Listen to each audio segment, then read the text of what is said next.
even being stationary where you are. And these things, I got to have this same conversation with people about this is how you can be included and what God is doing in the world. I mentioned this earlier, but I decided to take a course, not through A&M, but through a church network. These are a bunch of tiny quotes that you don't have to read. I have them on my telephone. I'll read them.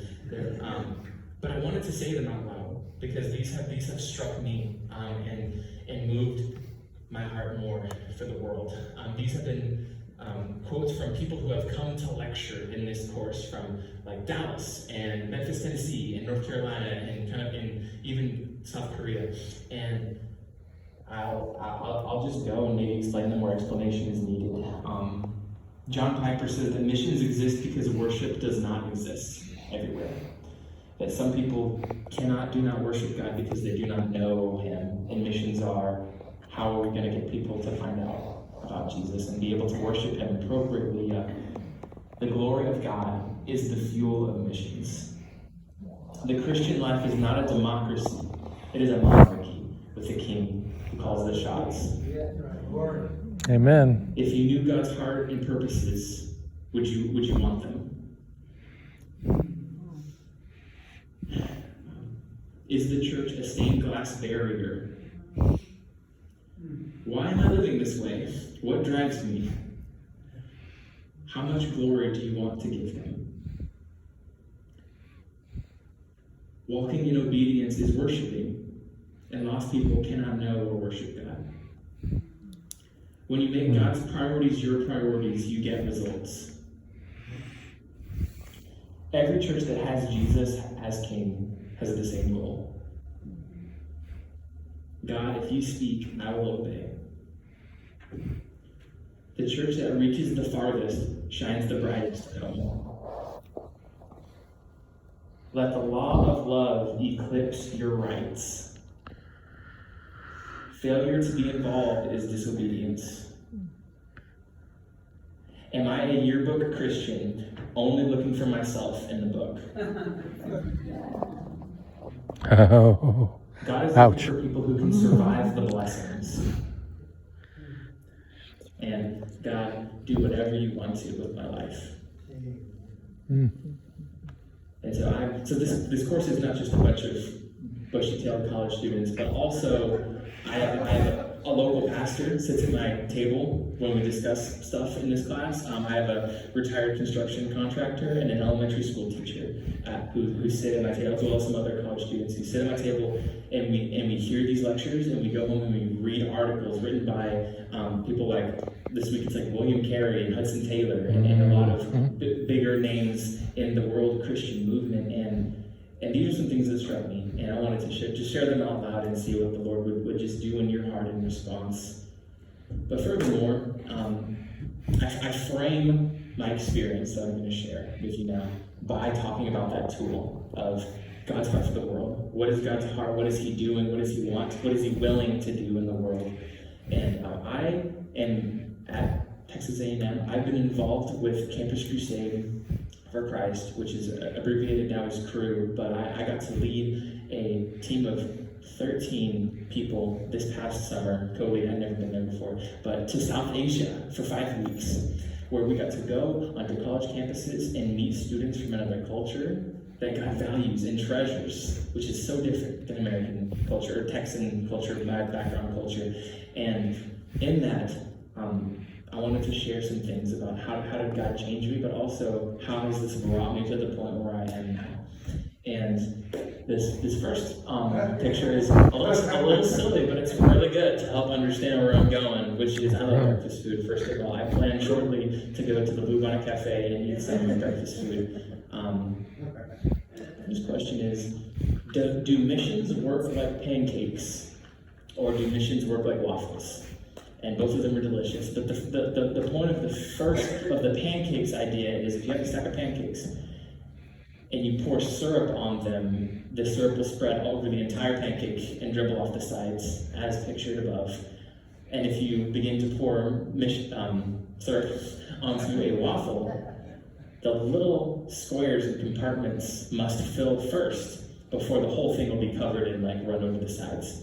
And the reason I bring that up is and I think historically from what I've learned and read, the American church has sometimes viewed missions as a pancake, where as long as we're sending someone, as long as we're sending a missionary, or we're giving, or we're making a generalized effort to obey and fulfill the Great Commission, then great, we're cherry, the whole thing will overflow, we'll cover all the spaces. And recently, the strategic focus has been the individual squares of a waffle, the individual peoples, even if there's only 500 people in this tribe somewhere. That is the target that so much labor is worthy of. That sending in years of translating and working with digging wells, planting churches, discipling people, sharing the gospel with maybe no fruit for a minute. But if it's just one of those squares, that is the fulfillment of the Great Commission, that another people would come to know God and be represented in heaven, according to the Revelation passage up ahead.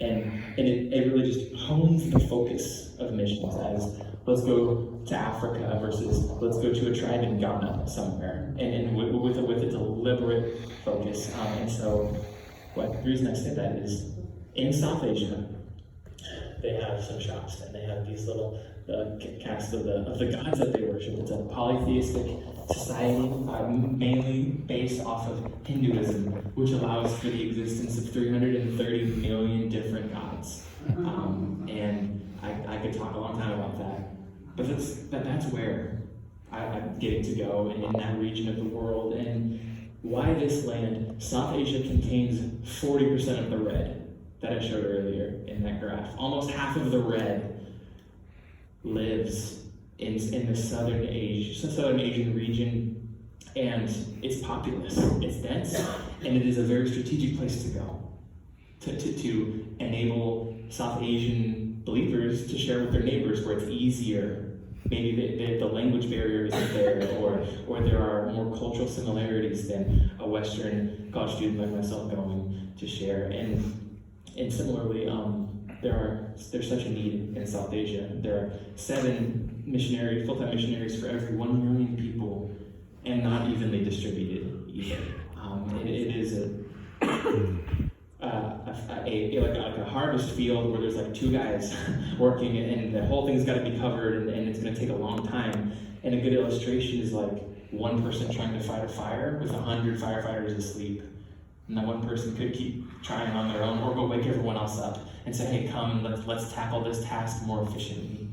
And lastly, only 2 crew summer teams got to go to South Asia, to a specific city in that country, and I got to be on one of them. It was crazy. I felt so privileged and excited that I got to go be a part of what was going on. And this is my team from last year. It's a little hazy. It's going to be bigger this year, actually. We have more students who are excited about the world and want to go to this hard place to be for a Westerner.